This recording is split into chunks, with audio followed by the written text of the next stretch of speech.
Hey everybody, it's Tripl-L coming to talk about Jobless Reincarnation episode 2. Alright, cool. This was a cool episode. I'm actually pretty happy about it in terms of, what it means in terms of talking points. I did read some of the light novel. So after watching episode 1, I read the relevant material for episode 1, so I know what was changed more or less.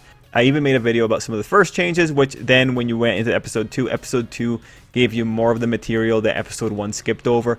Now, it still wasn't the full context, so that video that I made is up on the channel along with this one. But it was a little bit like, oh, damn it.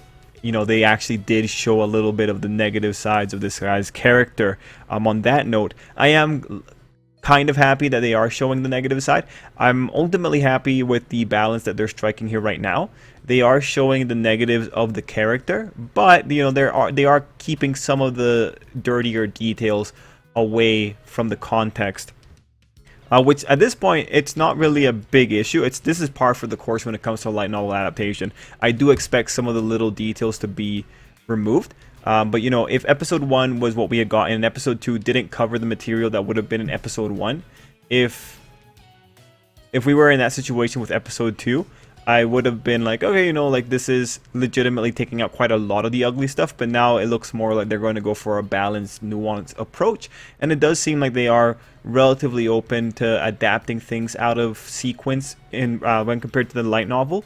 When it comes to the thematics for the particular episode, because when you look at the episode, there are some things that are occurring here that kind of feel like they're thematically linked, or it feels like the fact that 2 events were placed in the episode, that feels more purposeful than anything else. That said, before we start talking about what the episode did, I do want to just say it is unfortunate that it took Jobless Reincarnation to show the value of having a very strong in this episode especially. You have the guy narrating while there's dialogue going on in the background. Very interesting to see. Again, unfortunate it had to be Jobless Reincarnation to show the value of it, but then again, Jobless Reincarnation, the fact that you have an old man in a little kid's body, that's a very important thing for Jobless Reincarnation in terms of its plot devices. And overall, the final message that is given in Jobless Reincarnation when it comes to the ending. So ultimately, I do hope that as we move away from Jobless Reincarnation after the season is over, I do hope other isekai anime see the way that Jobless Reincarnation did its narration, because again, the narration is so valuable, especially in light novels with a first-person narrator. There's just so much that you lose out on by not having the narration, and I think Jobless Reincarnation is doing really well. There might be a note here that Jobless Reincarnation in particular, again, is designed to do well with this kind of narration, but we'll have to see. Right now, I am very happy with what we're getting. Anyway, going into the episode in particular, there's quite a lot of material that we went through. Let's, I guess, talk about the first couple of scenes, because that's probably going to be the big thing, especially with Roxy's growing up moment there. Not very shocked. Again, I've read the manga way back when, but in terms of Roxy's little private moment, I thought that was not as cringy as it could have been. When I see that, I kind of remember a little bit of Code Geass's moment, and I remember how infamous that moment was. But I thought, maybe this is a little bit porn influence. I'm not sure if someone would actually have the balls to do that right outside of the door. But I get the point that they were trying to say, right? I get the idea that they're trying to say. They're trying to say that Roxy is an adult who has adult feelings and all that kind of stuff. Whatever. What I thought was interesting, though, is the way that the episode started, right? It started with the guy having his own special session, and then you had Roxy having her own special session. I'm not sure if they were doing that because, and this is what I referred to as linked thematics earlier. What were they trying to do with that scene? Were they trying to establish commonality between the 2 people? Were they just trying to, it's kind of a little weird thing. I do think it's funny that this one episode had the 2 scenes in it together, right? But yeah, moving away from that, other things that the episode covered. Well, there was a lot. In this episode, we dealt with Rudy's trauma. In that regard, I think moving a lot of the trauma scenes into the second episode instead of keeping it in the first, I think worked a little bit better. You understand what's going on. You understand that the kid has social anxiety. When you see him overlaying delusion on reality, you can tell he has social anxiety. It is a little bit more well explained in the novel, but it's enough for anime viewers to get it. The kid's a victim of extreme bullying, and it is interesting to see how it's affecting him here. It is interesting that he was so afraid of leaving the garden. They did kind of like just gloss over how he felt very comfortable in the garden. But you get that sense. You can figure it out. Like, just look at the episode, just think about it a little bit. Again, another thematic link. While we have Rudy dealing with his own anxieties, we see that Roxy has quite a few anxieties with herself. So this, again, when you consider the two pleasure scenes that these characters have, that they're linked in the same episode, and then you have the episode also putting their anxieties in parallel. The episode is doing quite a lot to tell you that these two have some commonalities. In the case of Roxy, her anxieties are over like an inferiority complex, right? We see her try to use chantless magic at one point in the episode, and it legitimately, like, that kind of got me. Like, Roxy's my favorite of the three characters for this one, so that legitimately got me. I felt a little bit bad for her.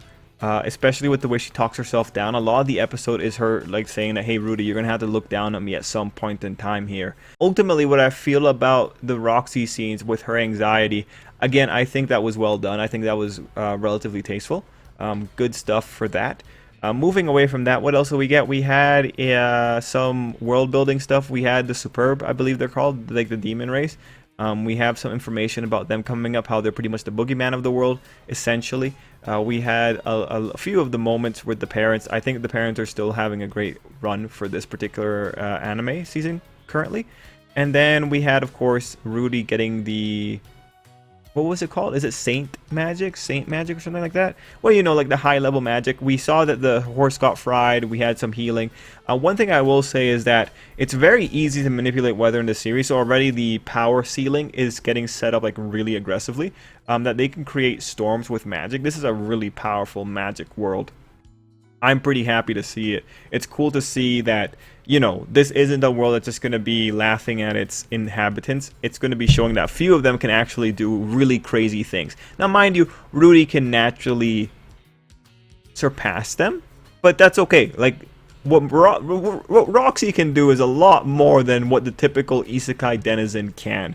Other things that we were getting in this episode, I believe, was little details on the magic, which I, of course, adored. I'm 100% in. Beyond those, what else is there worth talking about? Well, the Roxy and Rudy little thing that's going on. Roxy says, like, if he still feels that way about Roxy in 10 years, to come back and tell her that he likes her and all that kind of stuff. Again, I'm a fan of Roxy. I think it's cute. I think it's adorable. I think it's fine. The guy's 34 on the inside. Roxy, I think, well, she's a demon. Who knows how old she is. I am very excited to see more of Roxy. I really hope the season goes on long enough. I hope we get enough to see more of the character, but you never really know. I think Roxy's leaving she's going to be leaving for at least the next episode. Beyond that, other little details going on here. You might have noticed that Rudy imagined people with flip phones. You got to remember that this thing was written around 2012, right? So flip phones might have still been a thing around that time period. I remember 2012, I still had a flip phone. I think I also had a BlackBerry at that time too. Yeah, no, that fits in more or less. Any other things? It was cool to have Rudy still pointing out that he's using dating sim information. But otherwise, the episode really is an episode of small details and filling in the gaps when it comes to the characters dealing with their trauma. In this case, Rudy dealing with his trauma and Roxy dealing with anxiety. I think overall, solid episode. I still very much enjoy it. The first light novel, and you can see this from reviews and whatnot, is very slice of lifey. That's why we're still here. If you usually do not like slice of life and you're watching this and you're still enthralled, then that's just saying that the episode is clearly doing something well. I do think it is nicely paced, and I do think it is able to stay interesting. There is an emotional subcurrent going on here, and with establishing what Rudy wants to do and having Roxy actually have a legitimate plight here, like showing Roxy be so vulnerable, I think goes a long way for the character. So overall, solid episode. Really enjoyed it. Guys, let me know what you thought down below. And until next time, I hope you have an absolutely great day.